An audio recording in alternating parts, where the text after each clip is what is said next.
the art of Oscar-winning 3D modeling tonight, demonstrating how to model in 3D like a pro. Now, I like how you picked that up. Yes, absolutely. Now, you need no introduction whatsoever, but just in case anybody who's joined us this evening has been asleep for the last few years, Adam is responsible for creating the award-winning polar bears in the Golden Compass. Now, tonight he's going to be taking examples from Clash of the Titans, X-Men and Prince of Persia to show you what it's like to work as a professional 3D artist under tight deadlines and high expectations. Now, just a bit of background about Adam before I hand over. Now, he studied our full-time 3D visual effects course back in 2014, and you are also a member of our advisory board, isn't that right, Adam? So That's right. You make sure that, along with other leading figures in the industry, that we keep our courses as relevant and as up-to-date as possible. So yeah, I know you've got a very interesting webinar for us this evening. I'm very much looking forward to seeing it as well. I hope so. So I will be back at the end just to tell you guys a little bit more about what's happening here at Scape and the training we provide. But for now, I'm going to hand it over to Adam. Okay. Thanks a lot. Thanks for that great intro. This is my first webinar with Escape, so I hope everyone enjoys. Basically, what I want to do is give everyone as much of a view of the sort of tasks you might get while working on a VFX production instead of modeling from home and modeling for yourself. So a lot of these tasks are going to be geared very much towards working within a pipeline, reusing existing assets, transferring detail from assets you may already have, especially assets that are already rigged or already textured, and basically making the most of the work you've already got. And I'm going to focus mainly on digi-doubles. And hopefully you guys get a kick out of it. We'll look at some scan data, we'll look at some models from some productions I've worked on. So let's kick things off. Just going to hide my webcam. Okay, so let's bring up a copy of Maya. Right, so I've got Maya 2014 here. I am hoping everyone can see. Right, let's bring in a file I've already prepared. Okay, so we've got 3 characters here. These are all lent to us from CineSite, so thank you, CineSite, for that. We've got 3 different digi-double heads from 3 different shows, X-Men, we've got Prince of Persia, we've got a younger character from a different show. Let's turn wireframe on shaded on. And what we can see is that they're all modeled from the same base topology. So ideally, you think these 3 heads should all blend shape to each other. They should all be in sync. So let's give that a go. We're going to switch to the animation menu, and we're going to go create deform as blend shape. So we've made a blend shape node, and I'm going to try sliding. Now, it goes all skew-if. The reason for that is the point order is not the same. Now, there could be any number of reasons for this. I might have added a loop by accident, deleted it. I might have merged verts and fixed that later. The most common cause is often that I've probably split the head in half, UV'd one half, and flipped it over and merged it back again. Although my topology would be the same, my point order would have changed, which means that any information I have on this model will now not be able to pass to this one. And the sort of things I'm talking about here are other UV maps, fur UV maps. Also, if this character is rigged, we can have a whole lot of face shapes that could be transferred to this guy, but that's now not possible because they don't share the same point order. Okay, so those don't mix. Let's just delete the history. And let's try head A to head C. Okay, oh, sorry, I am on a new machine here, so my control might slip. Well, that does merge. That blends nicely, which means that these characters do share the same pointer, which means any detail you have here can transfer to this head. So that's useful. So how would we prepare this head so that it could fit into our pipeline nicely?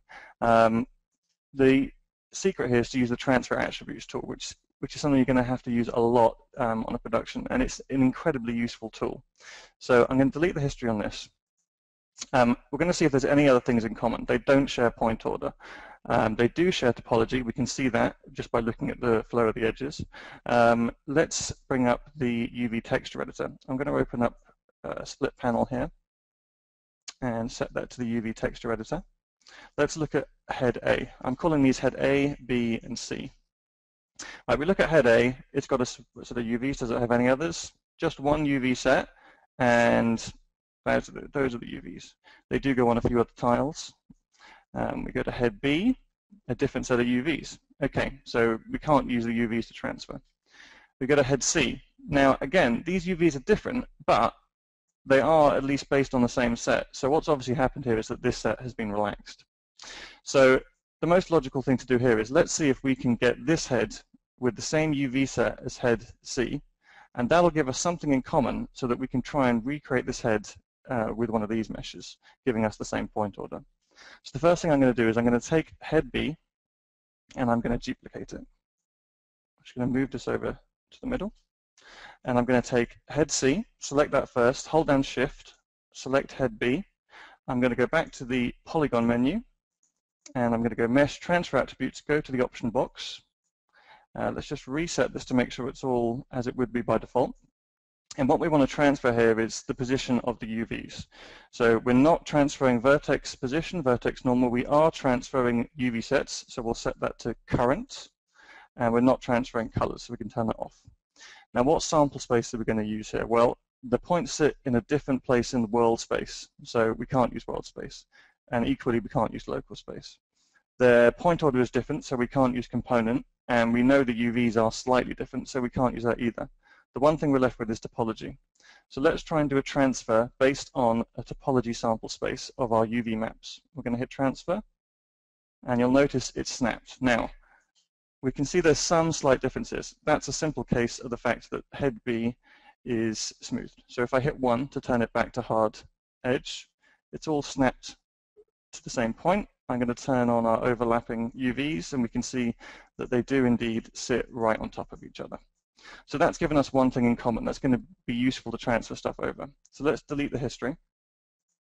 What we're now going to do is we're going to recreate these vertex points on this head, because this head has the correct point order. So the first thing I want to do, sorry, control of my mouse is slipping once again. Okay, we're going to make a duplicate of this head. I'm going to push that over and just push it by something nice and round. I'm going to take our duplicate of head B that has the same UV set as head C.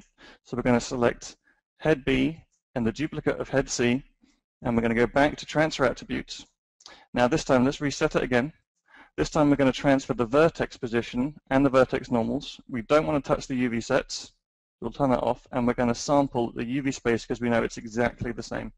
So we'll hit transfer, and what it's done, it's immediately transferred over all the verts based on the UV space. So now we have a duplicate of head B. So we're going to just delete the history again. And just to prove that that now has the same point order as this head, bear in mind it was a duplicate. All we're doing is snapping the vertex position. We're going to try and do a blend shape. And voila, it blends. So we have now got 3 heads that all have the same point order, but they still have different UV sets. And it's quite useful to have a UV set in common for all 3. So first off, I'm going to delete our midway point. We'll keep our duplication. We can delete the history on head C.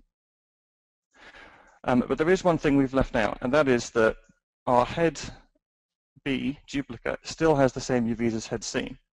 Now, we'd like it to keep the same UVs, but we still want to go back ultimately to the original set. So what I'm going to do is I'm going to go to our UV texture editor here.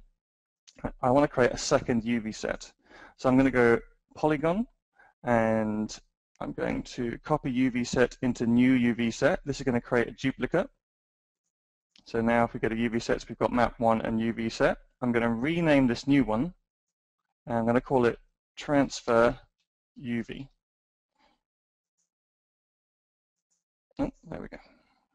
Let's have a quick look. We've got map 1 and transfer UV. I'm now going to set it back to map 1. Okay. We're going to try and transfer back the original UVs back to this. So I'm going to take this back to its 0 point. It's a duplicate of this head, so I'm going to unparent it from that group, and I'm going to lay it right on top of this head. This head sits 4 points in X off the origin. So let's take our duplicate. We'll bring it back to 4. So these now sit right on top of each other.